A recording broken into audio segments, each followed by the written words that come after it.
Good morning, remote learners. Good morning, remote learners. Welcome to another day of Read Aloud with Accountable Talk. We are going to finish off this week with the same book that we've been reading, Chrysanthemum. I hope you've had an opportunity to listen to this story while you are at home learning. So we started off the week with the skill prediction.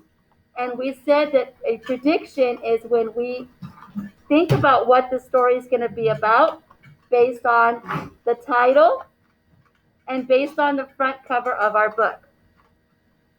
So, I hope you made your prediction on Monday. We moved on to the second skill. The second skill that we learned was characters. Can somebody please raise their hand and share with me what a character is? What is a character? How do we define a character? How do we define a character? Kayla. It's a person or an animal. That's right. It's a person or an animal where, friends? It's a person or an animal where? Miguel? In a story. In a story. So, let's answer and let's figure out the characters. So, let's talk about who the characters were in the story Chrysanthemum. Can somebody please raise their hand and share with us? Ellie, who was a character in our story? Who was a character in our story? I don't know. You don't know? It was Chrysanthemum. Yes, it was. It was Chrysanthemum. Chrysanthemum was the main character in the story. Kayla, share with us another character.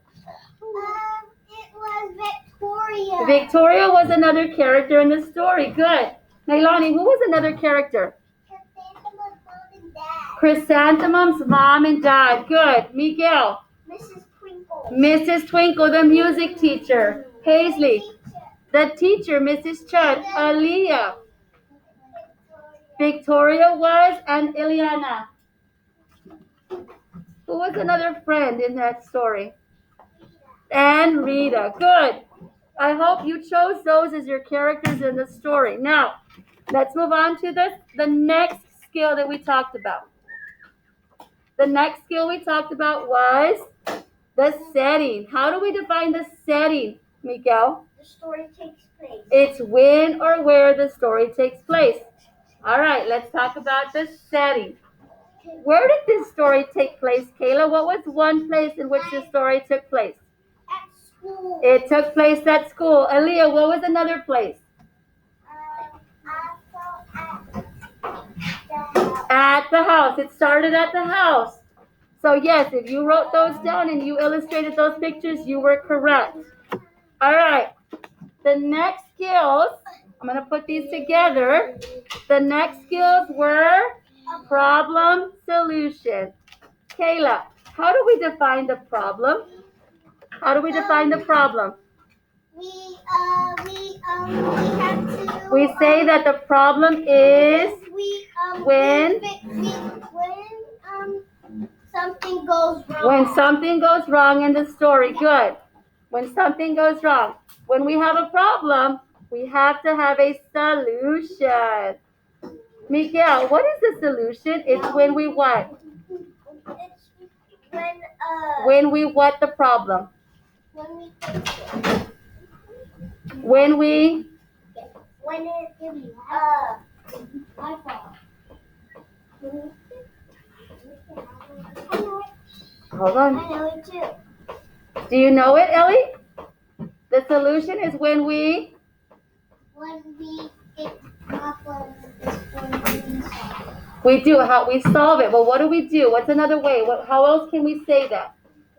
Because Victoria was mean. That's right. She was being mean, and that's very specific to what the problem was. How do we define it, Kale? That is what I'm looking for. It's how we fix the problem. And yes, Ellie, you were correct. The problem was that her friends were being mean to her. They were making fun of her name, and we had to find a way how it was going to get fixed. Did it get fixed? Yes. Yes, it did. How did it get fixed? Hold on. Melanie, how did it get fixed? They were laughing at her name. Zoe, do you have something to add? How did it get fixed? How did Miss Twinkle fix it, Zoe?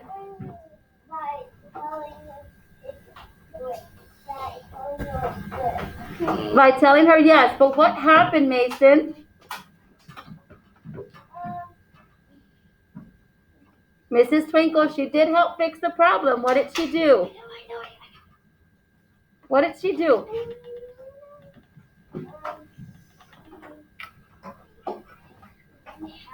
All right, Aaliyah, what did she do? She said she was going to name her baby Chrysanthemum as well. Very good. So, those were the next two. Problem solution. We have one more for today, and that is text to self. Okay? And we've said we make the connection by text to self. When we say text to self, one of the things we tell ourselves is this text reminds me of a time when, and then you have to discuss how it reminds you. What in the story reminds you of yourself based on that story? Okay? What actions are happening that say that story reminds me of when, and you have to share that with us. That is your activity for today. If you have to listen to Chrysanthemum one more time, go ahead and listen to Chrysanthemum one more time, and then answer that text to self. Make that connection. It reminds me of a time when, and I would like for you to illustrate that either into your reader's response journal or on an empty blank sheet of paper. All right? We hope to see you next week for our next story and read aloud with accountable talk. Remote learners, have a great weekend, and we'll see you next week. Bye, remote learners.